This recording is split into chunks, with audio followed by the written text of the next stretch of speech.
Hello, everyone. I'm Patrick Kotnik, BDSRA Marketing and PR Coordinator, alongside our President and CEO, Amy Fenton Parker. And yesterday we attended Ohio Rare Advocacy Day here in Columbus at the State House, brought to you by the Every Life Foundation. And it was a pretty solid day all around. The morning was filled with sessions to more familiarize ourselves with the legislative asks and the bills at stake, and also some rare disease stories. So, Amy, what were some of your takeaways from yesterday? Well, I was really glad to meet Randy Kleitz, who organized our Ohio Rare Council, and your state might have one as well, so you should look into that. She partnered with Every Life to make this happen, and I hadn't met her before, so that was a great day. We spent the morning really learning about the bills. Like Patrick said, we saw a great presentation from Every Life about the cost of rare disease to the community and the long time it takes for diagnosis. And we spent time meeting other people that were there with us, and we're going to be making the asks of our legislators too. And it was a good morning. It was good to learn about the bills in Ohio and how to advocate for our families here. So there were 3 legislative asks. I had 3 meetings. You had 2, I believe. Had 2 meetings, yes. So the 3 asks were House Bill, and these were specific to Ohio. House Bill 177, which is the copay accumulator bill. There was House Bill 130 about prior authorization gold card. And then there was House Bill 24 about covering biomarker testing. So in my 3 meetings, I had 2 with an Ohio State senator, and then another one with a rep. And really what I emphasized with the copay accumulator bill was, really at the end of the day, the summary of this bill is to limit the unexpected and unaffordable costs once the copay assistance is exhausted, and highlighted the cost of rare disease and the cost that, our Batten families, have to face, and all those expenses. And then with the prior authorization, what I highlighted there was just, ensuring that not just rare disease patients and Batten patients, but just patients in general get the care they need when they need it. And I emphasized with rare disease, we have proven research that sooner is better, when it comes to treatment, especially Brineura. If we can have easier access and faster treatment, and the sooner that they can get it, it truly makes a difference. Yeah, prior authorization really holds up everything, and we know that with all the tests you all go through, having to get prior authorization just slows the whole thing down. And this bill would create a gold card system that's in place for physicians who have an 80% success rate or better of getting their paperwork done in a timely manner and getting it approved.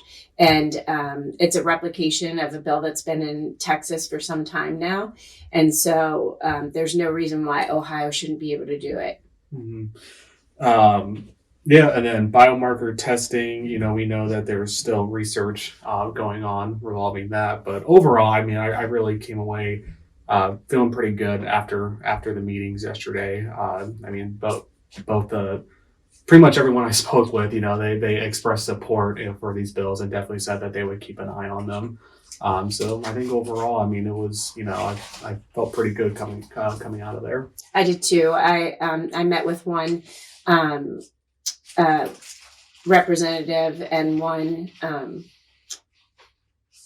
senator. Sorry, couldn't remember the word.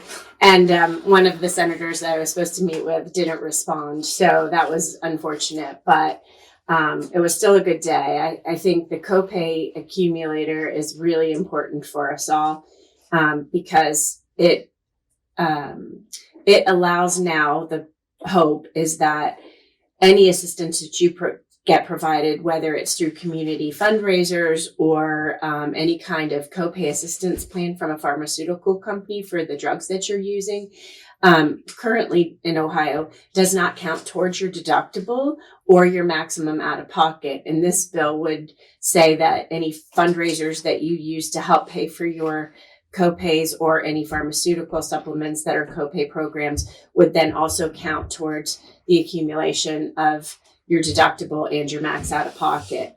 I think that's important for us all, but especially for our rare families. And The other bill, House Bill 24, the biomarker bill is really important to precision medicine. And we know that precision medicine is likely to be a great hope for families with rare disease. And when we get genetic testing, there's no reason why we can't have biomarker testing done at the same time. But oftentimes what happens is you get the genetic testing and then you have to go back later to get biomarker testing.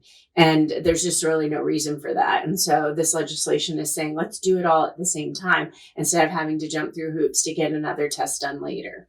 And the representatives that I spoke to were very interested in the process. One of them shared with us an experience in his own family with cancer and understands the importance of all these things. So I felt really good about the meetings that we had yesterday. And if you want to learn more about these bills, we'll have them on our website. It should be under the latest news along with this video that we're recording right now. These will be the one-pagers for the copay accumulator bill, prior authorization, and the biomarker testing. There's a one-pager for each of those, as well as a one-pager about BDSRA. We can customize, if you ever want to advocate, please reach out for us, in your states or local communities. We can help provide you with flyers, information, anything you need. So seeing that flyer about BDSRA can give you a little preview about, what those flyers could look like if you're interested in some. Yes, we were able to customize the flyer for ourselves, for our Ohio families, so that when we left it behind, they would understand the impact of what these programs are. I mean, we were able to tell them how many patients go through Ohio's Nationwide Children's Hospital in a year. We were able to talk about the fact that Ohio's lost 2 of our Batten kids this year.